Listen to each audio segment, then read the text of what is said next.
Hallelujah. मत्ती की किताब 8 उसका 23 से पढ़ते हैं।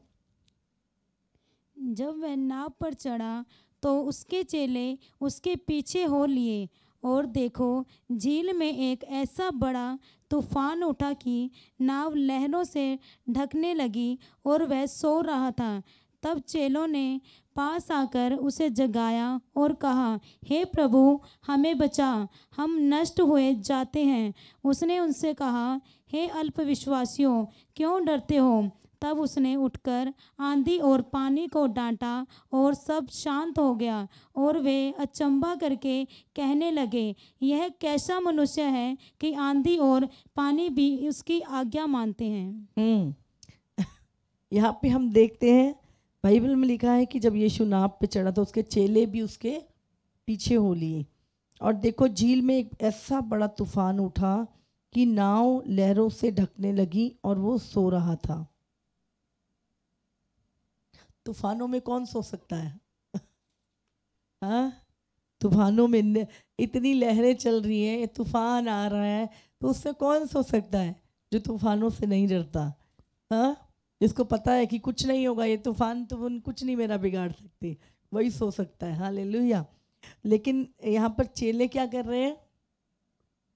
चेलों ने पास आकर उसे जगाया, समझे, और कहा, हे प्रभु, हमें बचा, हम नष्ट हुए जाते हैं।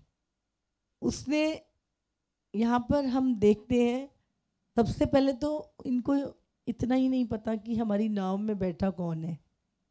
हालेलुया। आज बहुत सारे लोग कहते हैं यीशु मेरे जीवन में है। अगर यीशु मसीह आपके जीवन में है, हाँ, तो क्या आप फिर डरते क्यों?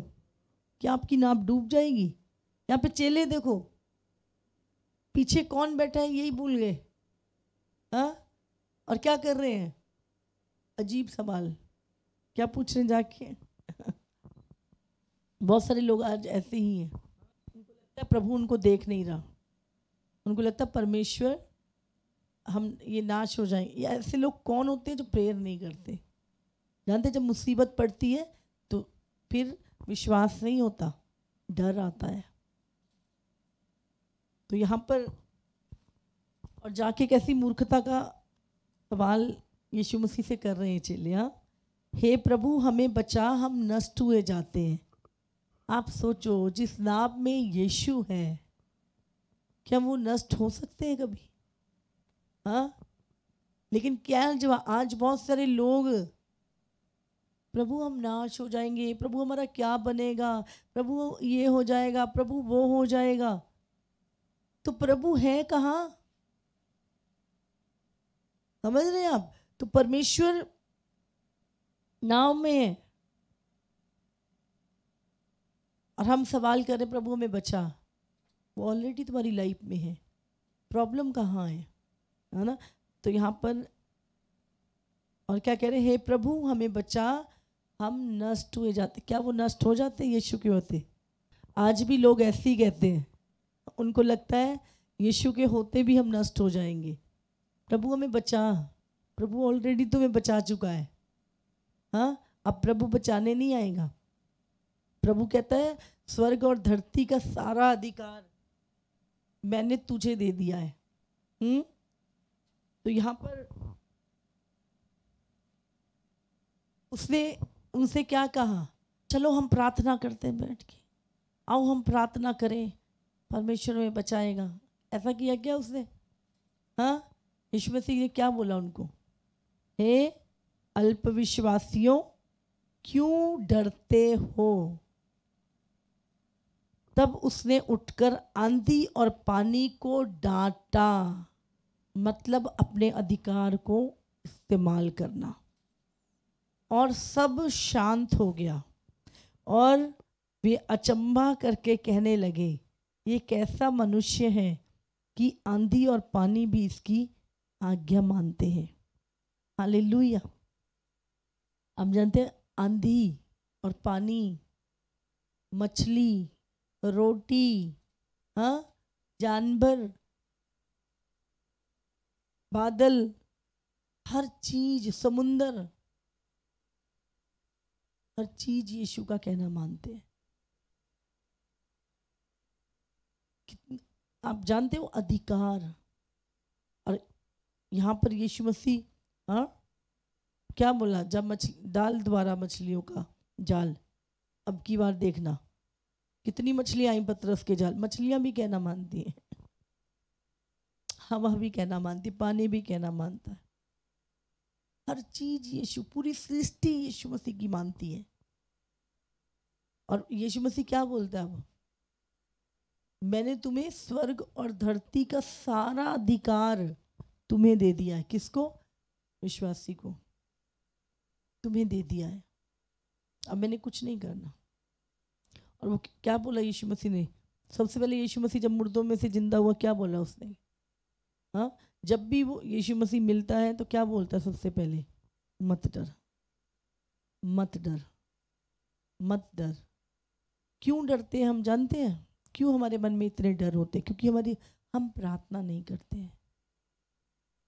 जो लोग प्रार्थना कब करते हैं पता है? जब आंधी और तूफान आ गया होता है, तब हमारी प्रेयर होती है, ओ प्रभु बचा ले, मर जाऊंगा, नाश हो जाऊंगा प्रभु, हो प्रभु देख कितनी लहरें उड़ रही हैं, ओ प्रभु अब मुझे लग नहीं रहा। विश्वास तो अंदर होता ही नहीं है जब प्रार्थना कर रहे होते हैं।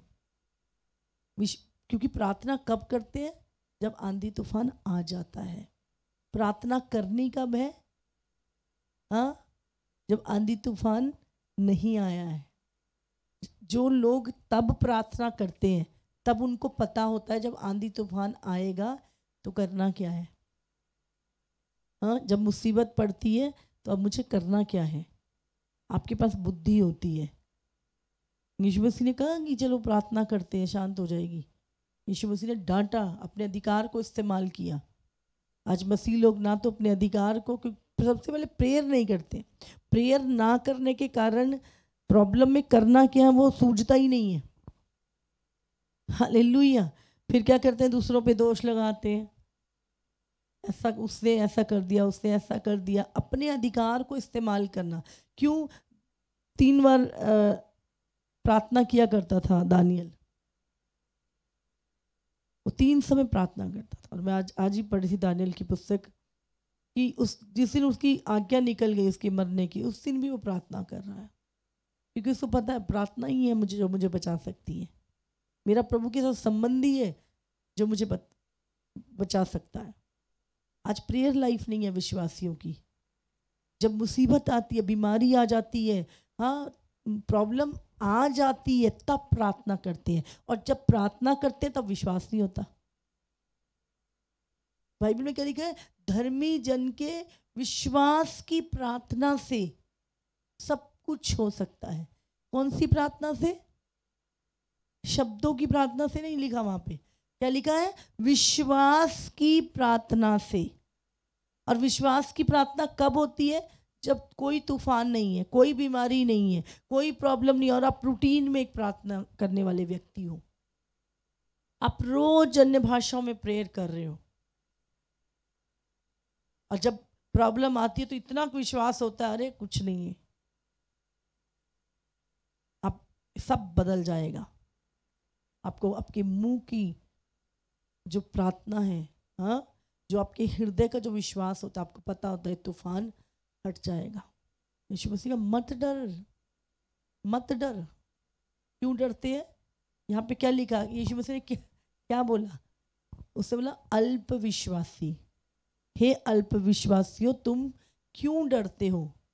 आज बहुत सारे मसीहियों को प्रभु कह रहा है, हे अल्प विश्वासियों क्यों डरते हो। अपने अधिकार को इस्तेमाल करो। तुम्हें अधिकार दिया प्रार्थना करने का, और प्रार्थना बहुत कुछ बदलने की सामर्थ्य रखती है। प्रार्थना क्यों नहीं करते हो? तब क्यों प्रार्थना करते हो जब मुसीबत आती है? पहले प्रार्थना करो। तूफान आई क्यों? हाँ, और अगर आ भी गया, आपको पता है उसको कहना क्या है, उसको चीजों को हैंडल कैसे करना है। हालेलुया। समझ रहे हैं आप? बहुत सारे लोग वो एक वचन है बाइबल में, याकूब की पुस्तक में, हाँ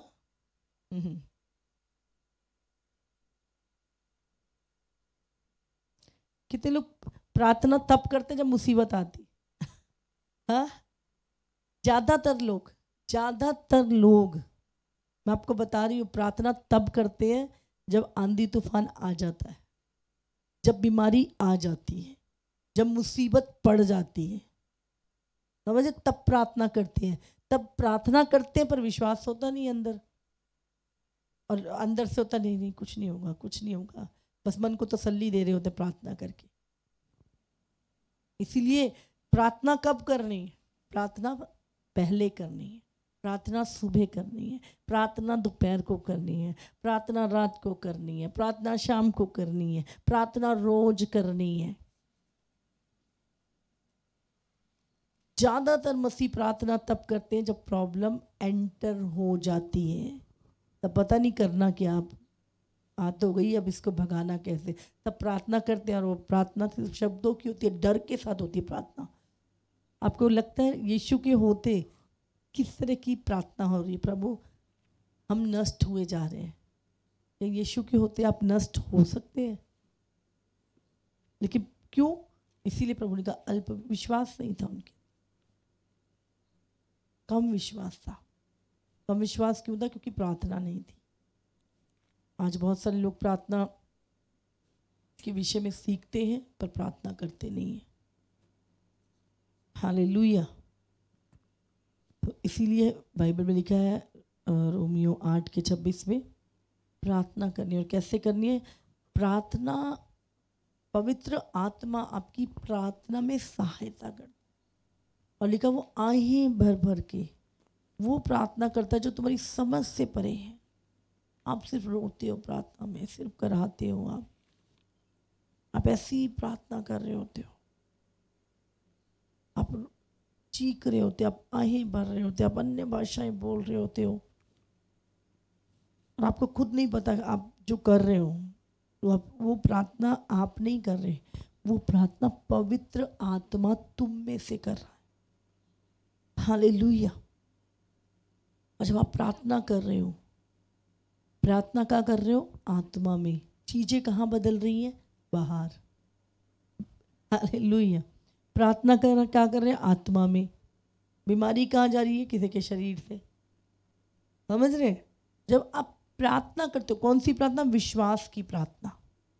आज हर चीज के लिए हम कहते हैं बस पास्टर जी प्रार्थना कर दे। आज बहुत सारे लोग, उनको एक ऐसा व्यक्ति चाहिए जो 24 घंटे उनके लिए अवेलेबल रहे। कान में दर्द हो गया, पास्टर जी प्रार्थना कर दो। छींक आ गई, जुकाम हो गया, पास्टर जी प्रार्थना कर दो। सिर में दर्द हो गया, प्रार्थना कर दो। आज पेट में दर्द हो गया, प्रार्थना कर दो। आज लूज मोशन हो गए, प्रार्थना कर दो। आज वॉमिट होगी, प्रार्थना कर दो। आज पैर के अंगूठे में का नाखून उतर गया, प्रार्थना कर दो। आज सैलरी लेट हो गई, प्रार्थना। अरे समझ रहे हैं आप? ये एक बालकों के समान है जीना। और बहुत सारे लोगों को ये आदत पड़ चुकी है, वो कभी बड़े होना ही नहीं चाहते। वो कहते हमेशा, आप सोचो आपको एक व्यक्ति है ना, जब आपको एक्टिव आपका जो आप जब गाड़ी सीखते हो है ना, हाँ, ड्राइविंग स्कूल में मैंने भी बहुत साल पहले सीखी थी जब, तो साथ में एक व्यक्ति बैठा होता है ना, तो वो आपको सिखाता है। तो वो 21 दिन शायद 28 दिन पता नहीं ऐसे उसका पीरियड होता है। आप बोलो नहीं नहीं नहीं नहीं, तुम ना ऐसा करो सारी ज़िंदगी मेरे साथ रहो, हाँ, मैं कहीं भी गलती करूं तो आपका वो ड्राइविंग स्कूल वाला हमेशा आपके साथ रहता है, या आपको सिखा देता है और बोलता है अब तुम खुद चलाओ। हाँ, क्या करता है वो? तो क्या आपको क्या अच्छा लगता है कि वो ड्राइविंग स्कूल का जो ड्राइवर है वो आपको सारी उम्र आपके साथ रहे, या वो आपको सिखा के छोड़ दे ताकि आप खुद चलाना सीखें? बताओ। आज बहुत सारे लोगों को ऐसे पास्टर चाहिए जो छोटी छोटी चीज़ के लिए बस अभी आंख में दर्द हो गया, अभी ये हो गया, अभी वो हो गया, और कभी पढ़ा तो पास्टर जी ने प्रार्थना नहीं की। कैसा अगुआ चाहिए आपको जो आपको खुद चलाना गाड़ी सिखाए, या 24 घंटे आपके साथ स्टीयरिंग पे बैठा रहे? हाँ, बचपन में मुझे मेरे पापा ने जब साइकिल सिखाई है ना, थोड़ी देर में पकड़ते थे, कई बार गिरे भी बट सीख गए। तो सारी जिंदगी पीछे से पापा चाहिए, साइकिल पकड़ो और मैं चलूंगी। तो क्या चाहिए आपको? आज आज बहुत सारे आत्मिक जीवन ऐसा ही है। हाँ, तो यहाँ पे लिखा है, अगर हम याकूब 5 उसका 13 लिखा है, यदि तुम में कोई दुखी है तो वह प्रार्थना करे। हाँ, आपको वचन में क्या लिखा है? आपको ध्यान से सुनना। आज क्या लिखा है? यदि यदि वैसे तो हमें दुखी लिखा है, कभी होना ही नहीं है। हाँ, हम इतने टाइम से जुड़े हुए हैं, आपने कभी देखा मेरे को दुखी? हाँ, रोते हुए? कितनी बड़ी बड़ी चीज़ें होती हैं, मतलब ही नहीं। दुखी रहना हमारा काम है ही नहीं। हमारी तो आत्मा में आनंद है, हम दुखी रह कैसे सकते हैं? तो पौलुस उस जेल में कह रहा है कि तुम सदा आनंदित रहो। तो अभी तक मैं तो ये बोलती हूँ, अभी तक जेल तो नहीं गए, अभी तक कीलें भी नहीं ठुकी हैं। अगर वो व्यक्ति उस कंडीशन में ये चीज़ें बोल सकते, तो कैसा आनंद है वो आत्मा में आनंदित रहता था। आज मसीह लोग संसार की तरह संसार में आनंदित रहना चाहते हैं आत्मिक रहना संसार में आनंदित चाहते हैं। प्रॉब्लम यहाँ पर होती है, जब तुम आत्मा में आनंदित रहोगे, ये आनंद आत्मा का है और ये जीवन आत्मिक है। आत्मिक जीवन में आपको आनंदित रहना है। तो यहाँ पे क्या लिखा है? यदि मतलब अगर तुम में कोई दुखी हो, यदि, वैसे तो दुखी होना नहीं है, लेकिन यदि फिर भी तुम में कोई दुखी है तो क्या करे? वो क्या लिखा है यहाँ पे? वो पास्टर से प्रार्थना कराए। लिखा है क्या? क्या लिखा है? तो वो प्रार्थना करे। कौन? पास्टर या जो दुखी है?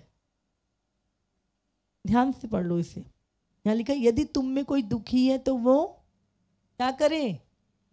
प्रार्थना करे। हम जब दुखी होते हैं, हम दूसरों को दुखी करते हैं, समझे? हमें जब दुखी होए तो क्या करें? प्रार्थना करें। अच्छा, फिर क्या लिखा है? यदि आनंदित हैं तो वो स्तुति के भजन गाएं। जब आप आनंदित होते हो तो कहाँ होते हो? बहुत सारे लोग जब आनंदित होते हैं वो संसार में होते हैं। लिखा है, जब तुम आनंदित हो स्तुति करो, कलीसिया में आके प्रभु की महिमा करो, हाँ, उसके भजन गाओ। और क्या लिखा है? यदि तुम में कोई रोगी है, यदि यहाँ पे याद रखना, वैसे तो हमें रोगी होना नहीं है, बीमार पड़ना ही नहीं है, बीमार पड़ना ही नहीं है, फिर भी हो जाओ अपनी गलतियों की वजह से, तो क्या लिखा? यदि तुम में कोई रोगी है तो कलीसिया के प्राचीनों को बुलाए और वे प्रभु के नाम से उस पर तेल मलकर उसके लिए प्रार्थना करें, और विश्वास की प्रार्थना के द्वारा रोगी बच जाएगा और प्रभु उसको उठाकर खड़ा करेगा। और यदि याद रखें, लाइसेंस नहीं मिल रहा, ये सुबह शाम प्रार्थना, सुबह शाम पाप करो फिर प्रार्थना कराओ, समझे? जानबूझ के पाप करने की बात है। यदि कोई पाप करे, हाँ, यदि किसी ने पाप किए हो पिछले समय पर, तो उनकी भी क्षमा हो जाएगी। इसलिए तुम आपस में एक दूसरे के सामने, अगर आपस में झगड़ा हो गया, लड़ाई हो गई, तो हम क्या करते हैं? क्योंकि हम ये सारी बेतुकी चीज़ें क्यों करते हैं? क्योंकि हम प्रेयर नहीं करते और हमें अपनी सिचुएशन में क्या करना हमें पता नहीं होता है। तो यहाँ पे लिखा, यदि तुम आपस में कोई लड़ाई झगड़ा हो गया ना, हो जाता है, तो एक दूसरे के सामने अपनी गलती को मान लो। जिसने अपनी गलती नहीं माननी ना, उसने कोर्ट कचहरी में भी जाके नहीं माननी, और जिसने माननी है तो उसने उसी टाइम सॉरी बोल देना। तो लिखा है, यदि एक दूसरे के सामने अपने अपने पापों को मान लो और एक दूसरे के लिए क्या करो? प्रार्थना करो, जिससे चंगे हो जाओ। धर्मी जन की प्रार्थना के प्रभाव से बहुत कुछ हो सकता है। तो आप धर्मी हो कि नहीं? यीशु के लहू से धुले हो कि नहीं? है कि नहीं हम? हम धर्मी हैं। और प्रभु क्या कहता है, धर्मी की प्रार्थना के प्रभाव से बहुत कुछ हो सकता है। जब दुखी हो तो प्रार्थना करो, प्रेयर करो।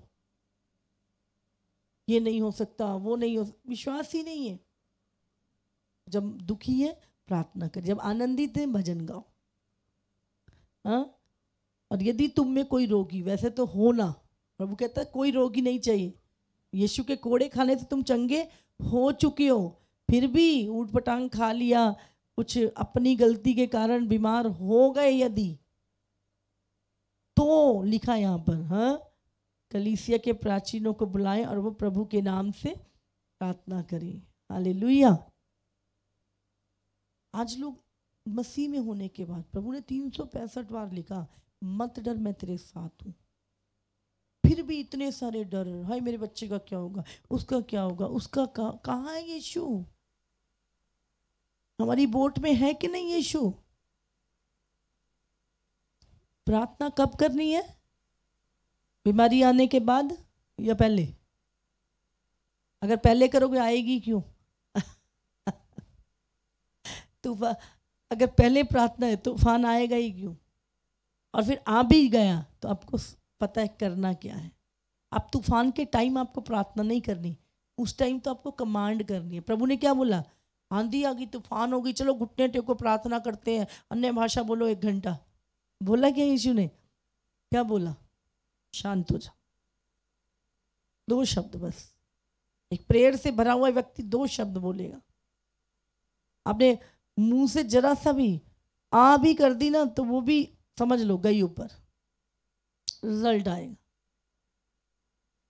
समझ आ रही है आपको? तो आपके जो प्रार्थना के शब्द हैं वो एटमॉस्फेयर को बदल देते हैं, चीजों को बदल देते हैं। हालेलुया।